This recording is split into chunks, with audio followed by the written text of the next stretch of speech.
Good morning GTA cars. Meron tayong another releasing 2017 Ford EcoSport color silver automatic yan. So para siyang black edition, naka-black yung mga mugs niya. Papalitan yung mga gulong dito. Yan, so mga bago yung mga gulong niyan. And syempre yung SOP natin.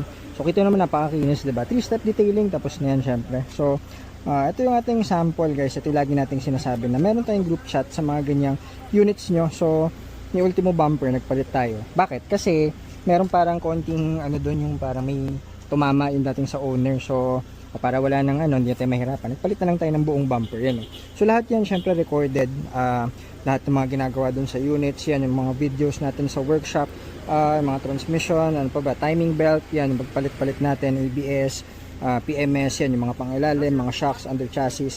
So yung mga test drive, kompleto po yan. So lahat yan is documented and sinasanat sa mga owners. So yan, release natin to at tatlo pa yung releasing natin today. Itong 2017 na EcoSport. Yan, pogi. Sino nag-test drive kanina, sir? Si ano po? Ay, test drive na pala sila. So ayan, pogi oh. Bago yung mga gulong. Ayan, so pakita natin yung mga nandito. Pati pala to, mga engine support, drive belt. Yan, mga pinunta natin, batteries, and everything, yung mga PMS. Yung finishing natin, sinasecure natin lahat yan para maayos lahat. So naka-upgraded na rin yung grill niya. Saka naka-LED pala to guys. Yellow to, tas yan pog yung mga paggabi. Pakita natin. Pakita ko lang yung ilaw. Yan so white tsaka yellow. Kaya paggabi, pog yan. Tapos naka-black na rin. Yan parang black edition. Ayan, so release natin to at on to the next time may EcoSport pating release later din. Okay na kayo din mga tools? Okay na sir? Kumusta test drive nyo kanina? Ayos naman. Ayos. Kompleto na. Na-explain nata ni Mark yung mga ano, basic. Mga gasoline, mga ganun, kailangan. Okay. Pogi oh. Kinis no? Parang black edition. Ganda. Ayun guys. So, release natin ang 2017 Ford EcoSport nila sir. Pogi. Kita nyo gano'ng kakinis diba? Ayun. So, 3-step detailing kasama po yan. Yung mga upgraded na. Upgraded na yung mga grill niya, mga ano. So, may kasama na rin palang dashcam to yun sa loob. Yan, yun sa loob. So, syempre, kita nyo naman, parang bago.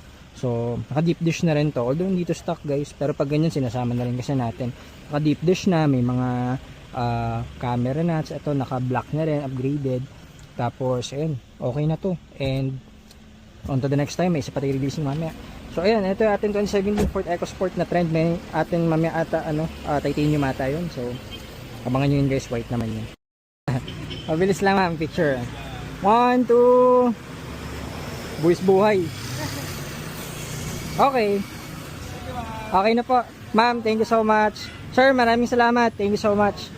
Kala ko, i-long drive nyo na agad sa kung saan eh. Malapit na. Mukhang tatangkay.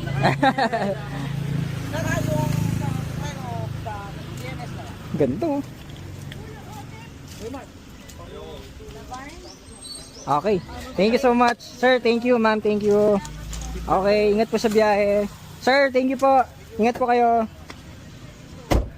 So yan guys, ang ating 2017 Ford EcoSport sold. Okay, on to the next. Eto, sold na rin to. Pinaprocess natin. Black edition. Brisbane brown. May isa pa tayong available doon sa dulo. And may isa pa tayong releasing doon. Mamen, color white naman na EcoSport. Titanium naman yon. And ito paggawa to galing Nueva Ecija, no? Sila boss. And yung arrival natin, Trailblazer 2016 diesel, automatic transmission. And may mga ano ba to? Mga bagong stocks natin to. Titanium, automatic, manual na black edition. Ayan mga available. Ito yung another EcoSport natin for releasing. White na Fiesta, mga available natin. Ito sold na rin to kay Sir Lito. Madumi pa lang, so ipaprocess natin sa paint shop. Ayun muna, thank you and good afternoon. Ito pa pala, sold na rin to, EcoSport na silver, so 2050 naman to, and pinaprocess na rin. Ayun muna, thank you, good afternoon GTA Cars.